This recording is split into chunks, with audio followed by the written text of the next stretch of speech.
who was in which line. Bob Dillner.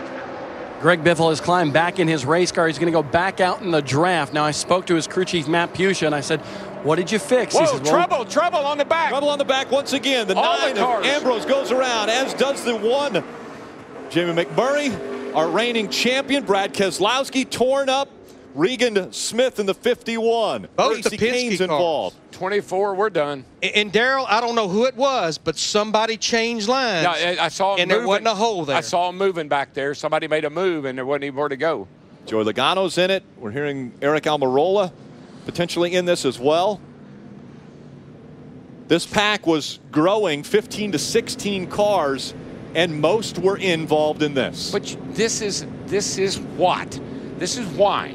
Okay, this is why we haven't been doing a lot of drafting. This is the fear you have. And why do we have that fear? Because we usually get a reality. It could happen. It's always on the mind of the drivers and teams that this. And he's going to get, I think, pushed or tapped from behind. Let's roll it here and see. You're going to see the 9, and here he goes, but right there, he gets pushed into by.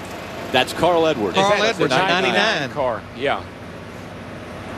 And because Marcus Ambrose was second in line, everyone behind him after that happens either checking up or trying to figure out the line through, and that caught up almost everyone. That was a.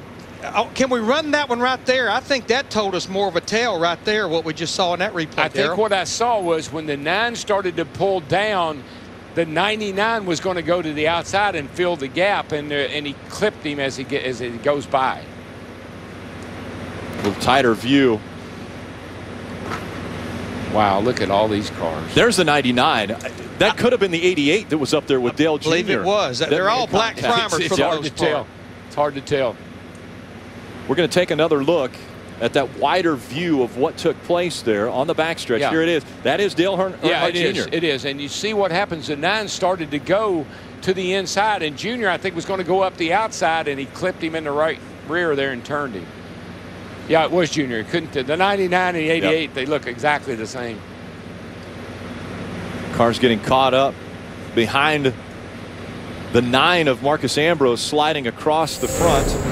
I think what happened there is the 9 went down. Marcus went down to go to the inside, and Junior was going to run the outside and close the gap, and he just caught into the right rear of him. Let's go to the garage and Matt Yoakum.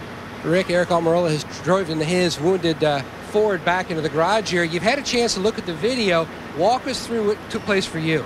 I had actually just gotten in the draft about 2 laps before that. We came in and made some adjustments on our Smithfield Ford Fusion, and it was a lot better. So I'm not sure. Marcos, I see my teammate there get hooked.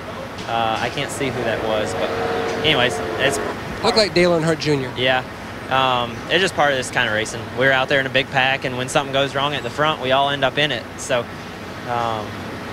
maybe the bad luck's out of the way before we come back here for speed weeks. You know, you never want to tear up race cars. That's no fun. But you know, the bright side is that the change we made was better, and hopefully we'll get this out of the way, and when we come back down here for speed weeks, we won't be in that big one. Now, the 36 team had an issue this morning. They loaded up and went home. They only had 1 car here. What's your situation? I don't know. We get a ride from Roush, so I know the 99 was in the wreck as well, and our 2 cars were in the wreck. So I don't know if we'll go home or if we'll wait for the other Roush teams to finish testing. So we'll just have to see. All right, thanks, Aric. Let's go across the garage area to Bob Dillner. Well, the champ.